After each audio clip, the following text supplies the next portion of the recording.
تستمر السلسلة في السيرة المؤصلة في السيرة المؤصلة.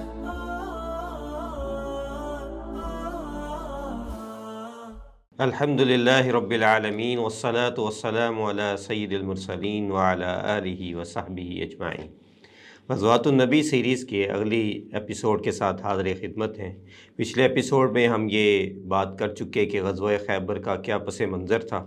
اور کس اسباب کے تحت اللہ کے نبی صلی اللہ علیہ وسلم خیبر تک جا پہنچے اور مسلمانوں کا سفر کس رستے سے ہوا، اس پہ بھی ہم بات کر چکے. اور یہ کہ مسلمان صبح و فجر کے وقت اہل خیبر کے اوپر جا پہنچے. اب جب ان لوگوں نے مسلمانوں کو دیکھا تو وہ گھبرا گئے اور تیزی سے اپنے قلعوں میں بند ہو گئے. اللہ کے نبی صلی اللہ علیہ وسلم نے ایک ایک کر کے ان قلعوں کو گھیرا اور مسلمانوں نے آہستہ آہستہ ان کو یہ شکست دی. تو جو سب سے پہلا قلعہ، جو سب سے مشکل تھا، وہ قلعہ نعیم تھا، اور یہاں پہ ان کا بادشاہ خیبر کا سربراہ مرحب مقیم تھا، جو کہ اپنی بہادری اور شجاعت میں بڑا معروف تھا. مسلمان جب اس قلعے کے پاس پہنچے تو یہ باہر نکلا اور اس نے اشعار کو پڑھا کہ قد علمت خیبر انی مرحب شاہ کی صلاح بطل مجرب اذا اللیوس اقبلت تلہب واحجمت عن صولت المغلب، کہ میں مرحب ہوں اور خیبر مجھے بخوبی جانتا ہے، میرا اسلحہ مکمل ہے اور میں ایک تجربہ کار قسم کا بہادر آدمی ہوں، اور جب شیر آگے بڑھتے ہیں تو میں لپک کر ان سے ٹکرا جاتا ہوں، اور بہادروں کے حملے سے کمزور لوگ ہی پیچھے ہٹتے ہیں، یعنی کہ اپنے آپ کو بہادر قرار دیا. تو ان کے مقابلے کے لیے سلمہ بن اکوع رضی اللہ تعالیٰ عنہ کے چچا عامر رضی اللہ تعالیٰ عنہ آگے ہوئے. ان کو اللہ کے نبی رستے میں دعا دے چکے تھے، اور صحابہ کرام رضی اللہ تعالیٰ عنہ کو معلوم تھا کہ جب اللہ کے نبی صلی اللہ علیہ وسلم کسی کو لشکر کی روانگی کے وقت یا رستے میں رحمت کی دعا دیتے ہیں تو اس کا مطلب ہے کہ یہ شہید ہو جائے گا. تو ایسا ہی ہوا. عامر رضی اللہ تعالیٰ عنہ اس کی طرف لپکے، انہوں نے وار کیا، آگے سے مرحب نے وار کیا اور عامر رضی اللہ تعالیٰ عنہ نے اس کو زمین پہ لٹا دیا. لیکن ان کی تلوار چھوٹی تھی جبکہ مرحب کی تلوار بڑی تھی، جس کی وجہ سے وہ اس پہ مکمل طور پہ قابو نہ پا سکے اور مرحب نے انہیں زخمی کر دیا اور اس جنگ کے دوران ہی وہ شہید ہو گئے. اب اس کے بعد مسلمان کئی دن تک اس قلعے کا محاصرہ جاری رکھا، لیکن محاصرہ بھی شدید ہوتا گیا اور یہود کی مزاحمت بھی شدید ہوتی گئی. اللہ کے نبی صلی اللہ علیہ وسلم نے ایک دن سیدنا ابوبکر رضی اللہ تعالیٰ عنہ کو جھنڈا عطا کیا، ایک دن سیدنا عمر فاروق رضی اللہ تعالیٰ عنہ کو جھنڈا عطا کیا، لیکن فتح نہ مل سکی. حتیٰ کہ ایک دن اللہ کے نبی صلی اللہ علیہ وسلم فرمانے لگے کہ لا اعطین الرایۃ رجل یفتح اللہ علی یدی، کہ کل میں ایک ایسے شخص کو جھنڈا دوں گا جس کے ہاتھ پہ اللہ تعالیٰ نے فتح لکھ دی ہے. تو اب لوگ جو ہیں وہ بڑی شدت سے انتظار کرنے لگے کہ اب اللہ کے نبی کس کو جھنڈا دیں گے. صحابہ کرام کہتے ہیں کہ ہم اگلی صبح فجر کے وقت اللہ کے نبی صلی اللہ علیہ وسلم کے سامنے آنے کے لیے بڑھ بڑھ کے آگے ہونے لگ گئے تاکہ اللہ کے نبی کی نگاہ ہم پہ پڑ جائے، کیونکہ اللہ کے نبی نے کہا کہ فتح اس کے ہاتھ پہ لکھ دی گئی ہے. حتیٰ کہ فجر کی نماز ختم ہوئی تو اللہ کے نبی صلی اللہ علیہ وسلم ادھر ادھر دیکھنے لگے. آپ نے سوال کیا کہ مجھے علی رضی اللہ تعالیٰ عنہ نظر نہیں آ رہے. تو لوگوں نے بتایا کہ علی رضی اللہ تعالیٰ عنہ کی آنکھوں میں تکلیف ہے، اس لیے وہ یہاں پہ حاضر نہیں ہے، یہاں پہ موجود نہیں ہے. تو اللہ کے نبی صلی اللہ علیہ وسلم نے ایک صحابی کو بھیجا کہ جاؤ ان کو بلا کے لاؤ. ان کو بلا کے لایا گیا تو اللہ کے نبی صلی اللہ علیہ وسلم نے ان کی آنکھوں پہ اپنا لعاب لگایا، اور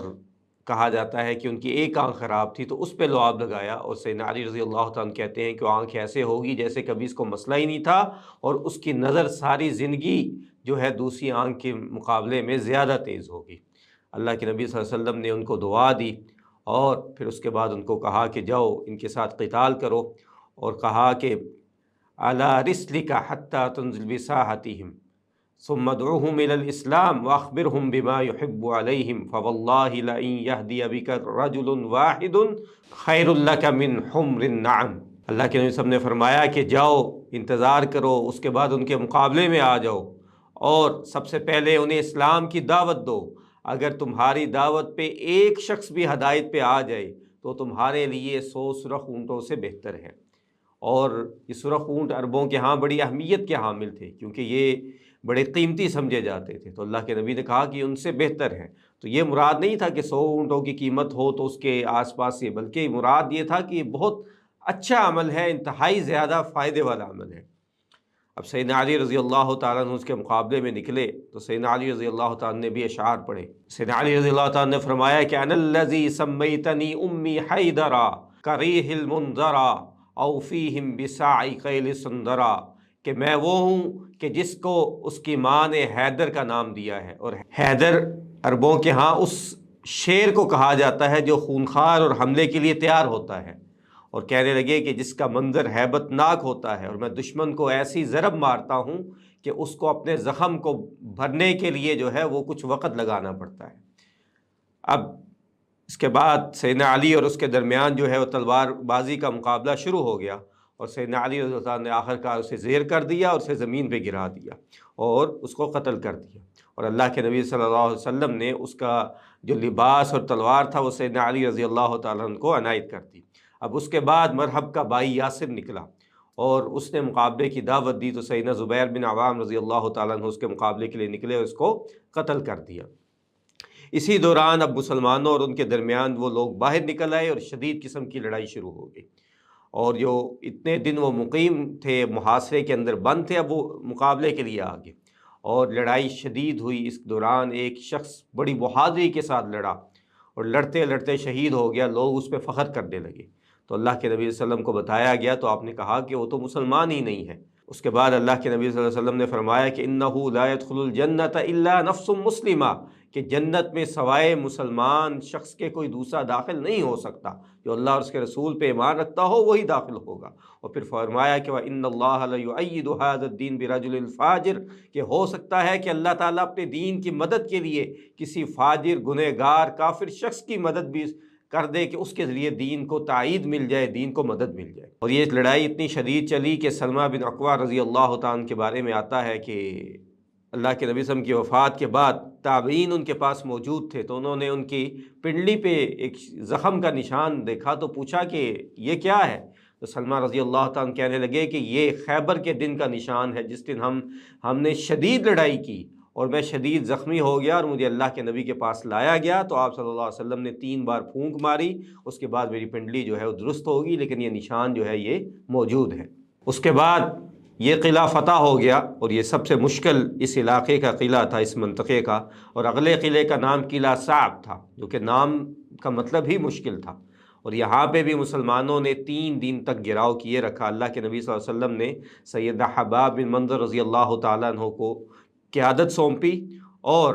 اس کے بعد 3 دن جب گزر گئے تو اللہ کے نبی صلی اللہ علیہ وسلم نے دعا کی، اور اس کا سبب یہ بنا کہ بنو سہم کا ایک فرع تھی، بنو اسلم، اس کے لوگ اللہ کے نبی کے پاس آئے جو اس جنگ میں شریک تھے، اور کہنے لگے کہ اللہ کے نبی صلی اللہ علیہ وسلم ہم بہت بھوکے اور پیاسے ہیں، کچھ کھانے کو عنایت کیجیے۔ تو اللہ کے نبی کہنے لگے کہ میرے پاس تو کچھ نہیں ہے۔ اس کے بعد اللہ کے نبی نے دعا کی، اور یہ جو قلعہ صعب تھا اس کے اندر اہل خیبر کا سب سے زیادہ خوراک اور چربی موجود تھی۔ تو جب مسلمانوں نے اس کو 3 دن کے بعد پھر فتح کیا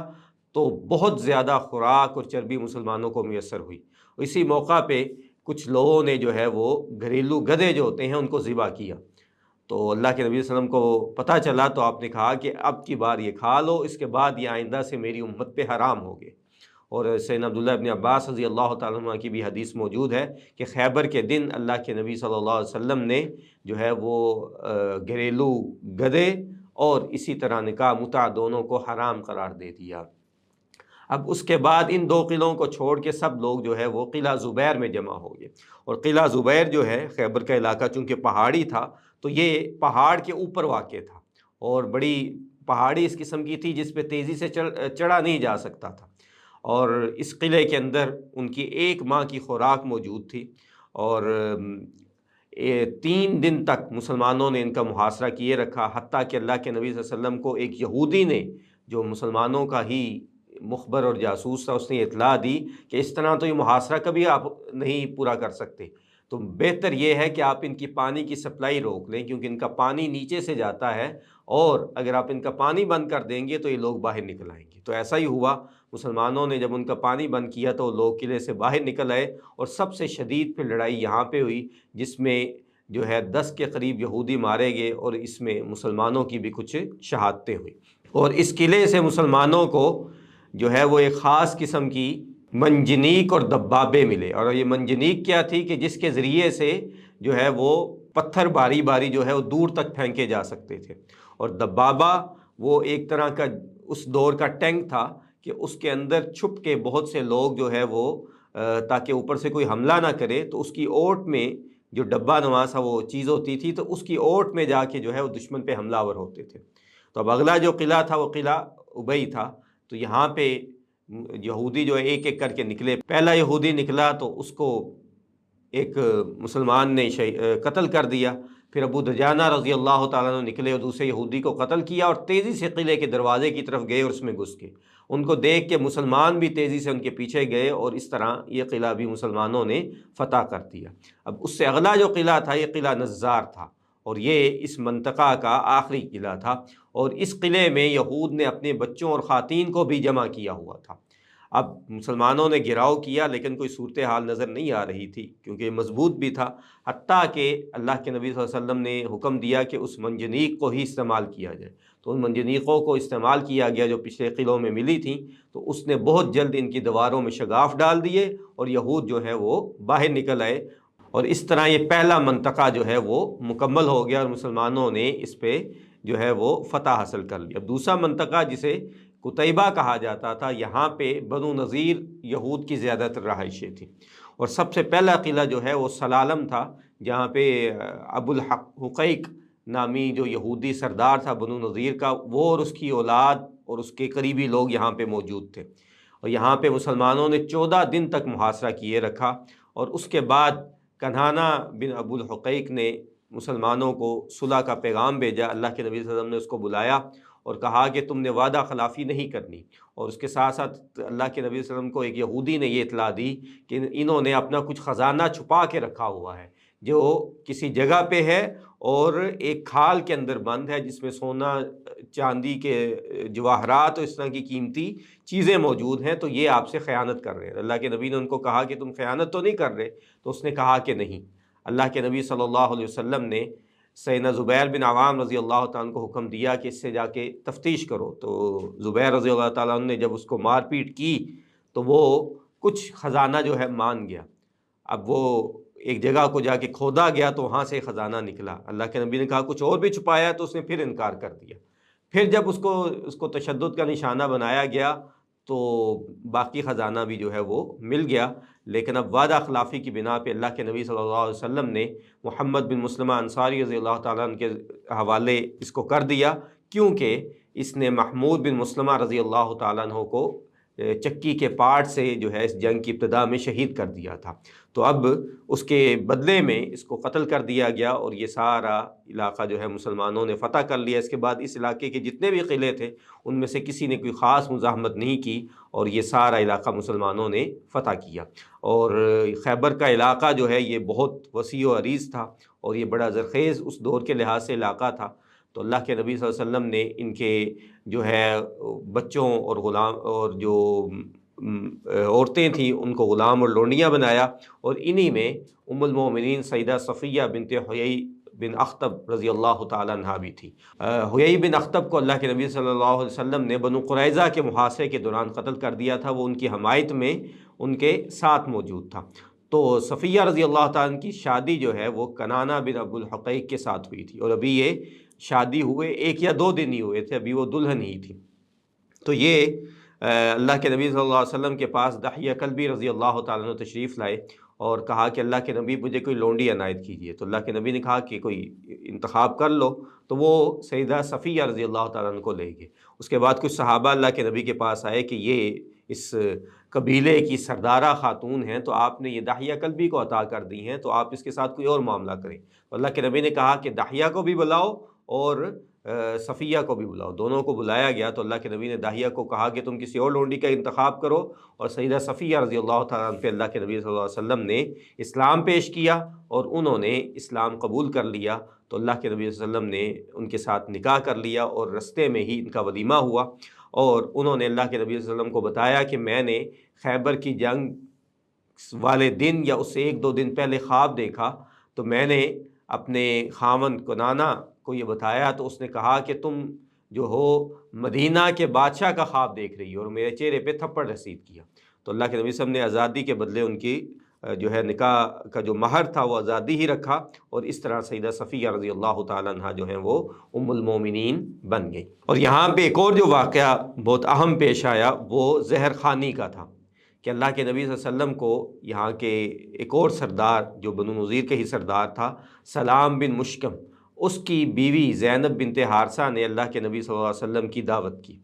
اور آپ صلی اللہ علیہ وسلم سے پوچھا کہ میں آپ کے لیے بکرے کا گوشت بنانا چاہتی ہوں، تو آپ کو کون سا حصہ پسند ہے؟ تو اس کو بتایا گیا کہ اللہ کے نبی کو دستی کا گوشت پسند ہے، تو اس کے اندر اس نے خوب اچھے طریقے سے زہر کو مکس کیا اور اللہ کے نبی صلی اللہ علیہ وسلم کے ساتھ پیش کیا۔ اللہ کے نبی کے ساتھ اس وقت سیدنا ابوبکر رضی اللہ تعالیٰ عنہ اور ایک اور صحابی بشر بن برا بن معرور رضی اللہ تعالیٰ عنہ موجود تھے۔ تو بشر رضی اللہ تعالیٰ عنہ نے جو ہے وہ کھانا شروع کیا، اور وہ زیادہ کھا چکے تھے۔ سیدنا ابوبکر رضی اللہ تعالیٰ نے ایک نوالا ہضم کیا، اور اللہ کے نبی صلی اللہ علیہ وسلم نے ابھی ایک لقمہ لیا ہی تھا کہ اس گوشت کے حصے نے خود اللہ کے نبی صلی اللہ علیہ وسلم کو بتلا دیا کہ میرے اندر زہر موجود ہے۔ تو اللہ کے نبی نے اس عورت کو بلایا اور پوچھا کہ تم نے ایسا کیوں کیا؟ تو کہنے لگی کہ میں نے کہا کہ اگر یہ بادشاہ ہوا تو یہ یہاں پہ ہی اس کی وجہ سے جو ہے وہ مر جائے گا، تو ہماری جان چھوٹ جائے گی، اور اگر نبی ہوا تو اس کو پتہ چل جائے گا اور ہمیں بھی پتہ چل جائے گا کہ یہ سچا نبی ہے۔ تو اللہ کے نبی نے اس کو چھوڑ دیا، لیکن بشر رضی اللہ تعالیٰ عنہ ایک دو دن کے بعد جو ہے وہ اس زہر کی وجہ سے شہید ہو گئے۔ تو پھر اس کے قصاص میں اللہ کے نبی صلی اللہ علیہ وسلم نے اس عورت کو قتل کروا دیا، اور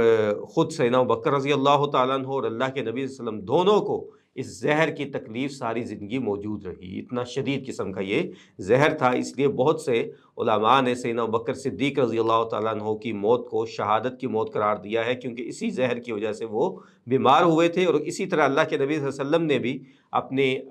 زندگی کے آخری ایام میں سیدہ عائشہ کو فرمایا کہ مجھے اس زہر کی تکلیف ابھی بھی محسوس ہو رہی ہے۔ تو اب اس جنگ میں مسلمانوں کے شہداء